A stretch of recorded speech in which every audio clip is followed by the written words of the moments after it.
CRTV News, nothing but the news.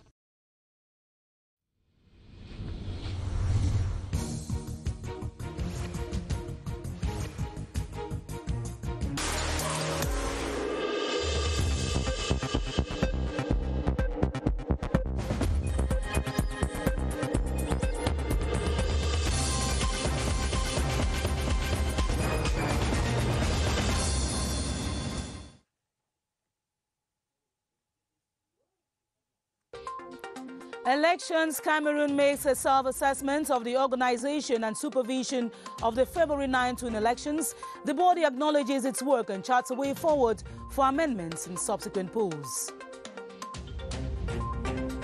The International Day of Biological Diversity is celebrated with focus on man's solutions lying in nature.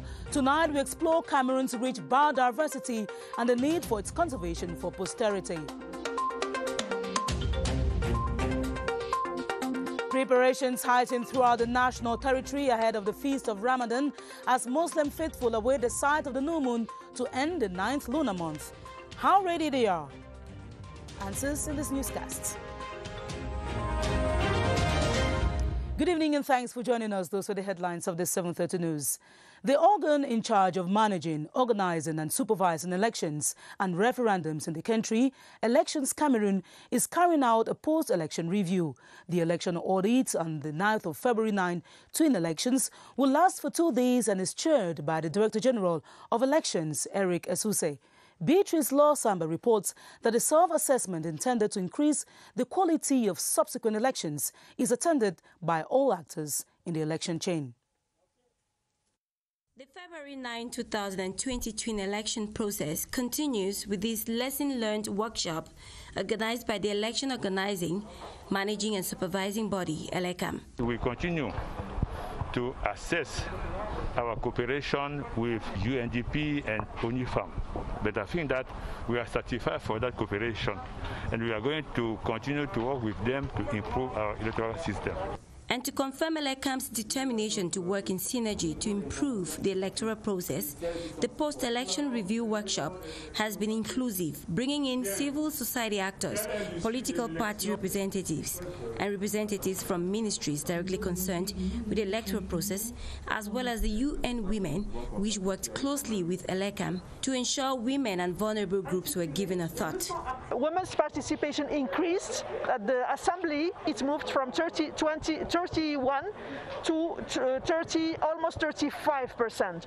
At the senatorial level, we moved from 20 to 26. And if these best practices ought to be maintained in the upcoming elections, post-election audits reveal some significant adjustments to be made. The biggest challenge is at the local level, because at the local level we moved only from 8% to 9.36%. So this level today in Cameroon is unacceptable because women are showing a lot of potential and capacity. At the local level, we need to improve the neutrality of the president of the polling station to assure the regularity of the polls, the regularity of the elections. Actors also point out lapses at the level of registration and electoral registers, distribution of voters' cards, logistics and material organization of the elections in voting and vote counting, which must be corrected to increase the quality of upcoming elections. Cameroon has joined the world to celebrate the International Day of Biological Diversity to increase understanding and awareness of biodiversity issues on the theme, Our Solutions Are in Nature. At a time when communities are faced with the COVID-19 pandemic, it is imperative to examine man's relationship with nature and how biodiversity can resolve health challenges. The Minister of Environment, Nature, Protection and Sustainable Development, Haile Pierre, now expounds on the context. Take a listen. This theme reflects the importance of nature and its rich biological diversity in sustaining the livelihood of communities, providing the necessities of food, energy, and medicine in the current context of health crisis. The celebration of the International Day for Biological Diversity brings to the limelight Cameroon's rich potential in the sector, with over 10,000 species of tropical plants and hundreds of mammals, fish, birds and endangered creatures. Cameroon's biodiversity is threatened by excessive exploitation. Joyce Kimbi-Fuwaju reports on how necessary it is to carry out conservation. Without any fear of contradiction, Cameroon is richly blessed as concerns its biodiversity. 92% of Africa's ecosystems are planted on its territory. The country prides over 22 million hectares of massive forest in the Congo Basin, with almost half of Africa's birds and mammal species living in the Cameroonian forest. In fact, out of 9,000 species inventoried animals, 595 are strictly endemic to Cameroon. By the 2018 Worldwide Fund for Nature's report on flora and fauna biodiversity, Cameroon is ranked the 21st globally and the 4th in Africa after South Africa, Congo and Tanzania. But unfortunately, this rich biodiversity that the country prides of is fast deteriorating due to overexploitation, urbanization and other human threats exerted on the country's ecosystems. However, hopes are on an ongoing study on the scientific and policy assessment of biodiversity and ecosystem services in Cameroon that it could provide a clear picture to this situation. The ratification of the bill ending 75 years of West Africa's CFA by the French Council of Ministers and the transition to the ECO currency has sparked a wave of reactions as the 8 French West African countries propose to withdraw their currency reserves from the French Central Bank. Economic experts have been examining the implications. Ewane Epole has the details. The move comes with the decision to replace the CFA franc, the Euro-linked currency created in 1945 and used in 14 West and Central African countries, with a new common West African currency named ECO. Even though these 8 West African countries, which include Benin, Togo, Burkina Faso, Mali, Senegal, Ivory Coast, Niger, and Guinea-Bissau, had gained independence years ago, they continue to vest their foreign exchange reserves with the French Central Bank. They have now decided to move their reserves to the Senegal-based Central Bank of West African states. It is globally a good news because this country could be able to manage themselves their money, which is an important tool of economic policy. If the ECOWAS were to launch a common currency, it would need a process of transition during which the Francophone we have to learn to practice open market operations and learn how to manage the interest rate and the exchange rate according to the requirements of the market.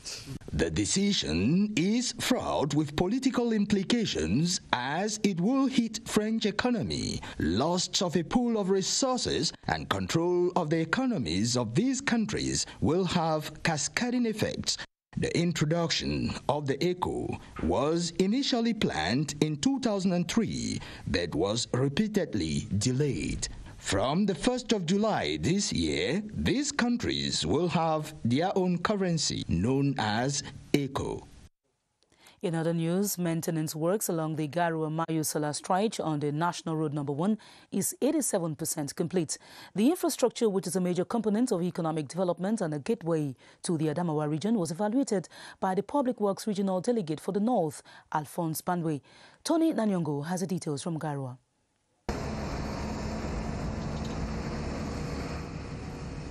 On one of the sites visited by public works officials of the North region, work is going on.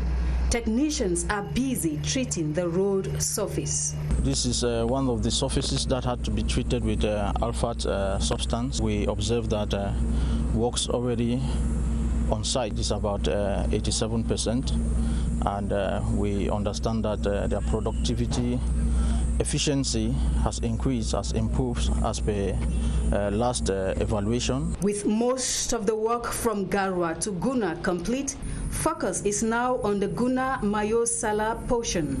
The improved maintenance work speed, according to the officials, is thanks to the installation of a station at Urumanda for the production of bituminous concrete and other materials. From the production and the installation of this quarry, we observe that works has drastically increased and production rate has improved. We have about 87% of works progress. We think by the end of June 2020, we'll be having the work being received provisionally by every of the stakeholders that are involved in the project. While officials express satisfaction that works are going on within prescribed norms, users of the Garu and Gaundere road affirm an improvement in their comfort and security.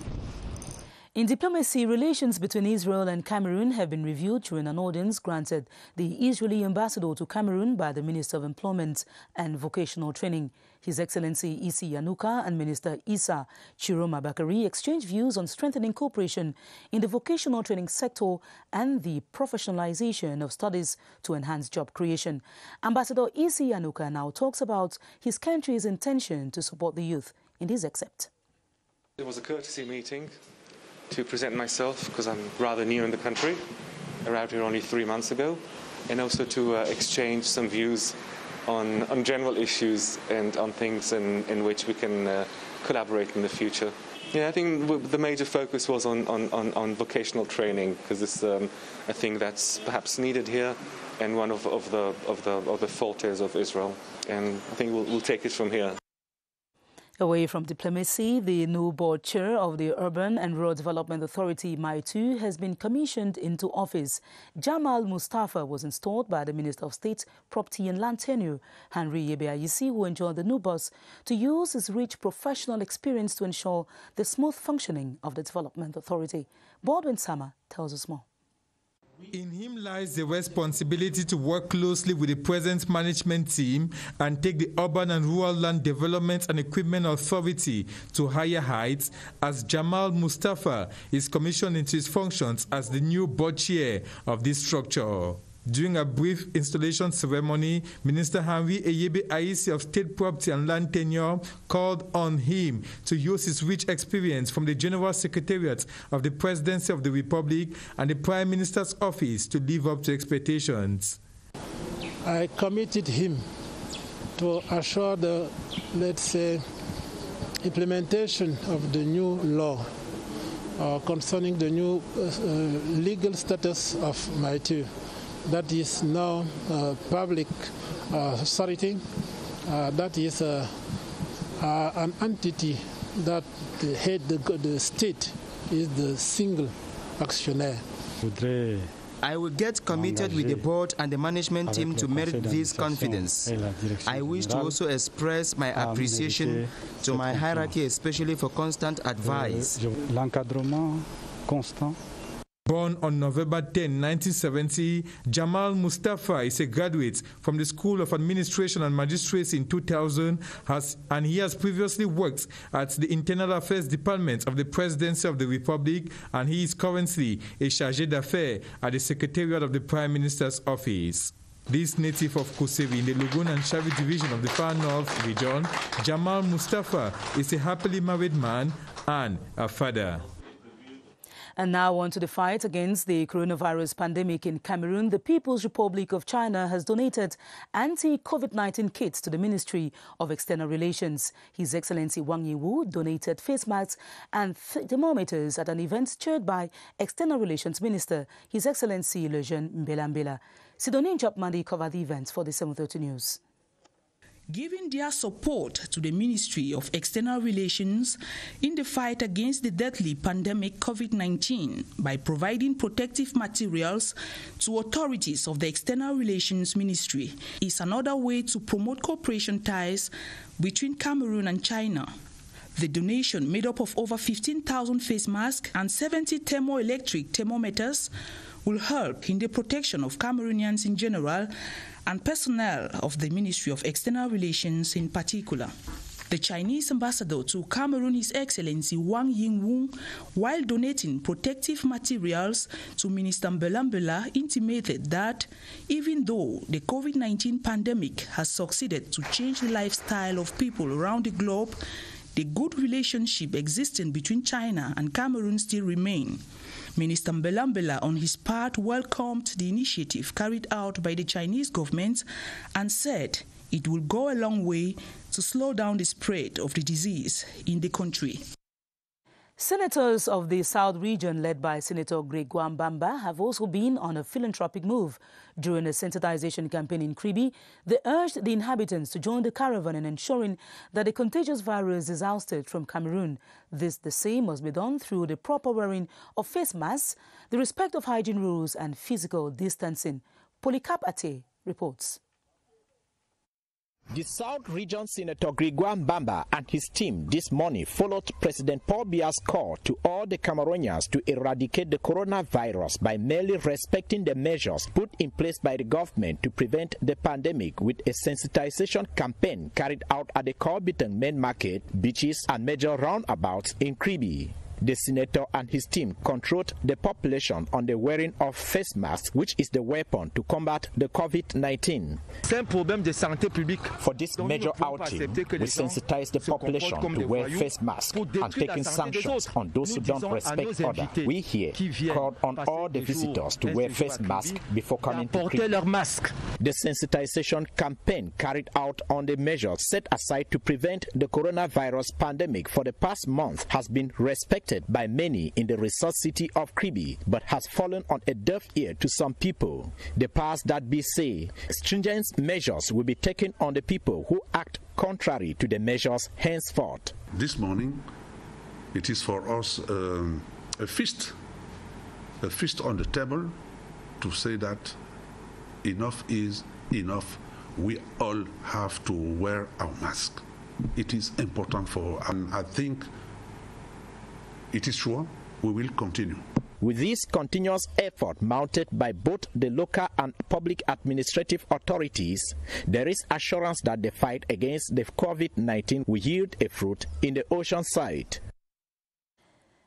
The population of Meme Division have also been reminded that the only way to stop the spread of the coronavirus is to act according to the World Health Organization's prescriptions and that of governments. Senator Andrew Mofa Ote and Honorable Lawson Tabot made the reminder as they distributed hygiene and sanitation gadgets to the people. Levis Tanjong Agbo reports from the Southwest.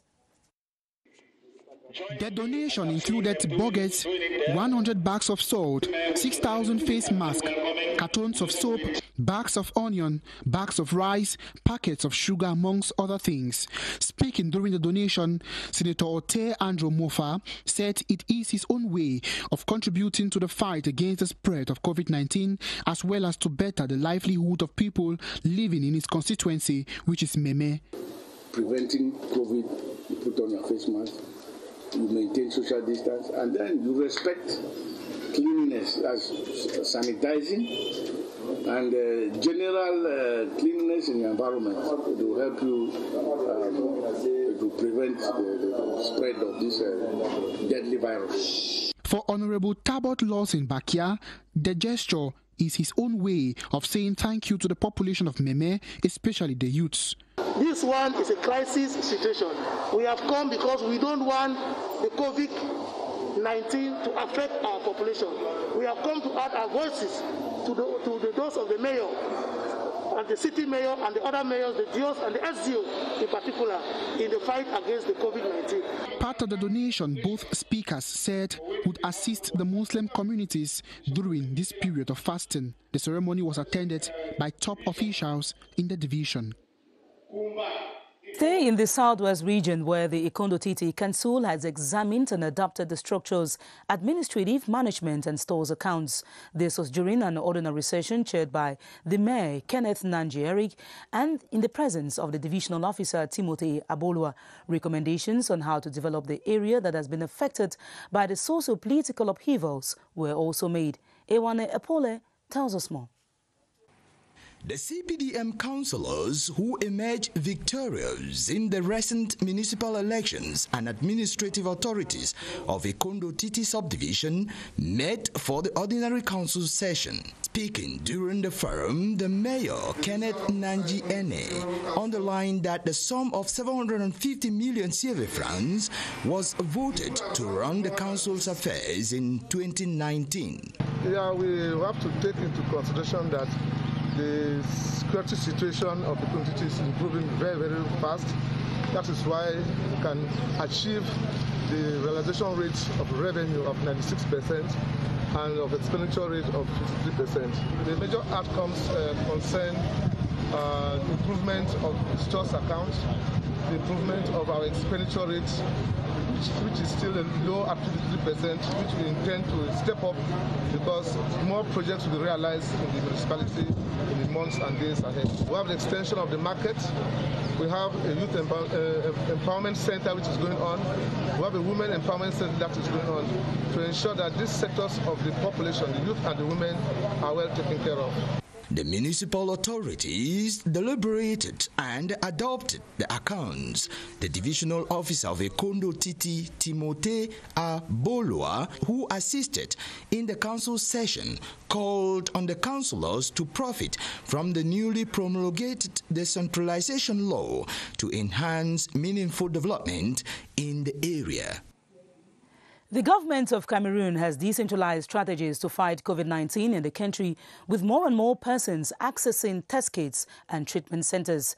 As the efforts continue, one of the major areas where infections are common is in public places. Today, 14 new infections have been recorded. Baldwin Samuel at the Public Health Emergency Operations Center says that we all must remain vigilant.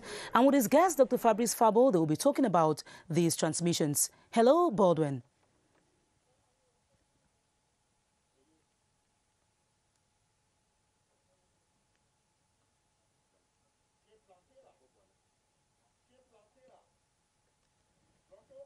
Have been disrespecting outlined measures by the government to stem the spread of COVID-19 in the country. However, we have more and more Cameroonians who recover from COVID-19 in the country. Just this Friday alone, we have 14 confirmed cases of Cameroonians who are from COVID-19, and public health experts of the Public Health Emergency Operations Center tell us that the 14 cases of recovery concern the 10 different regions of Cameroon affected, talking about the spread of COVID-19. And since we're talking about how the virus is easily spread in the country, there are many ways through which Cameroonians get infected without knowing. One of such ways happens to be through the disrespect of social distancing in public gatherings and the simple touch of your face using your hand after your hand touch face where it is easily infected. Oh, sorry for those technical hitches there. Maybe before the end of this newscast, we'll be getting back to you, Baldwin Summer, at the Emergency Health Operations Center. But now we take you to one of our top stories. Muslim faithful throughout the national territory are geared towards the celebration of Ramadan, which will be marked by the Zakat al-Fitr and charity prayers. Due to the coronavirus pandemic, special measures have been put in place to ensure that the celebrations are done in strict compliance with hygiene and physical distancing measures. Administrative authorities of Yaoundé 1 and 2 have been holding meetings with religious leaders. Gilbert Ongene has the details. Among the measures taken to ensure that the Ramadan feast does not turn out to be a fertile ground for the spread of the coronavirus is the closure of big prayer grounds like the Chinga Islamic Complex, the Wada Multi-Purpose Sports Complex, and other assembly sites. We agree with the Islamic dignitary and imams that only 3 places will be open. These places are Briqueterie, Central Mosque, Cité Verte Mosque, and Bamoun Field Prayer. Only a few selected persons already known by the various Muslim communities will be allowed access to the said prayer areas, with the majority of faithful expected to pray in their homes. This year is very particular. People are going to celebrate prayers at their homes. Islam is a faithful religion, a complete religion, and our Lord knows everything that is happening, and even when you pray at home, you will have your reward. Parents and guardians have the duty of guiding their children and younger ones on the path of discipline. The chief of family has a huge task. Discipline, the respect of hygiene measures, and above all, restraint from fanfare and large crowds are the guiding behavioral patterns as Muslims celebrate Ramadan this 2020. In the Far North region, the feast of Ramadan will be strictly celebrated at homes and not at mass. The decision was unanimously taken by Muslim authorities and encouraged by Governor Mijiawa Bakari during an evaluation meeting. The move is intended to reduce the spread of the virus during the feast. Ayok Jonashu reports. This meeting with the 6 divisional officers of the region, security and defense chiefs, and the first-class traditional ruler of Marwa sets the stage for the celebration of the Feast of Ramadan within the context of preventive measures against the coronavirus. The prayer in the Dugai Mosque had been cancelled, but we allow people to pray in their houses. While lauding the initiative of the Lamido of Marwa, El Haj Bakari Buba, to Governor Mijawa Bakari enjoined his collaborators to ensure that the same measures apply in the whole region. All divisional officers are here. They are going back and to implement of the measures taken here, and the forces of law and defense will be in the field of the D-Day to see how far those measures have been implemented. The Muslim community in the Far North region has generally welcomed this decision, which seeks to protect all and sundry from COVID-19. In the economic capital, Douala, last-minute preparations are heightening as the faithful round up their prayers and fasting. Although affected by the coronavirus, the month-long period has been smooth, according to the president of the Islamic Union of Cameroon, Imam Mubarak Bombo. Mado Nkwele has the details. This year's Ramadan fasting period was spent differently from previous years due to the COVID-19. According to the president of the Islamic Union of Cameroon, one of their key prayer points was the disappearance of the COVID-19 pandemic from Cameroon and the world at large. Usually, we have to fasting, eating together in the mosque, and taking ourselves hands by hands. But with coronavirus, it becomes impossible. It's not the dogmatical way that Islam teach. The president adds that this year's fasting period was more of a battlefield for the Muslims. Ahead of the Ramadan feast, specific directives have been prescribed to the Muslim community in Douala. The Islamic Union of Cameroon asks to any believer, after giving what we are calling donations of Ramadan, by giving a dry food to the poor people, we will use the same way for our brother by maybe make a transfer of some money to let him buy what he needs, maybe send to him any dry food like rice or oil. The Ramadan month of fasting is over, but the Muslims have been urged to continue in prayers, calling on Allah to intervene during these crucial times. Back to the Far North region, the Muslim community there have been reassured that appropriate measures have been taken to stabilize the prices of basic commodities. The Far North Regional Delegate for Trade gave the assurance during a visit to some markets, as we hear this report by Sylvester Atemke. We're having indications that we instead have Baldwin Sama, who is at the Public Health Emergency Operations Center. He was breached a while ago in the course of this newscast. Baldwin Sama, if you can get us, you have the line. We just lost Baldwin Sama once again. And as we were announcing earlier on, the Muslim community in the Far North region have been reassured of the fact that there will be no price hikes as they prepare for the feast of the Ramadan. Sylvester Atemking tells us more. Assuring that price stabilization measures will be applied. We took measures in order to permit consumers to get all produce that they need, and all this produce at the level of the prices that are very, very accessible to the situation has been quite metrized, at our region.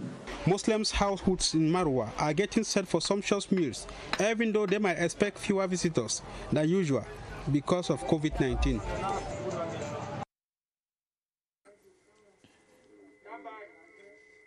And from the far north region, we take you to the west region, where Muslim religious leaders have not been indifferent to the threat of the coronavirus, especially when followers will be tempted to feast as in the previous years. They've been sending out messages for a low-key celebration that will guarantee their protection from the contagious disease. Ngu Henry Tesambe tells us more from CRTV West in Bafoussam.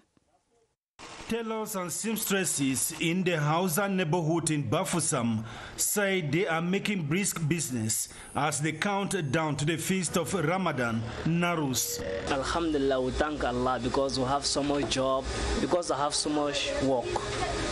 I try my best in the period from now. We say that we have corona, this and this, but Alhamdulillah, thank Allah. The faithful in the city are bracing up spiritually to celebrate the feast. We thank God now we are having successfully, everything is going normally and our work is going safely.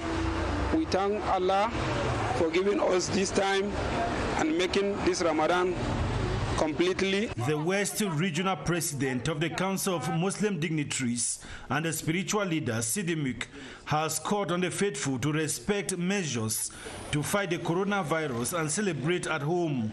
They should not go out to the various ceremonial grounds to perform the prayers. It is not compulsory that with something like this going on, for them to go out. They still have so many possibilities to perform their prayers without going out. The faithful know if the feast will take place on Saturday or Sunday. And it is on that note that we end this edition of the 7:30 News. More news comes up at 8:30 p.m. with Karine Olivia Beat. I'll be back tomorrow at 7:30 p.m. God willing. Stay tuned to our programs on CRTV. Good night.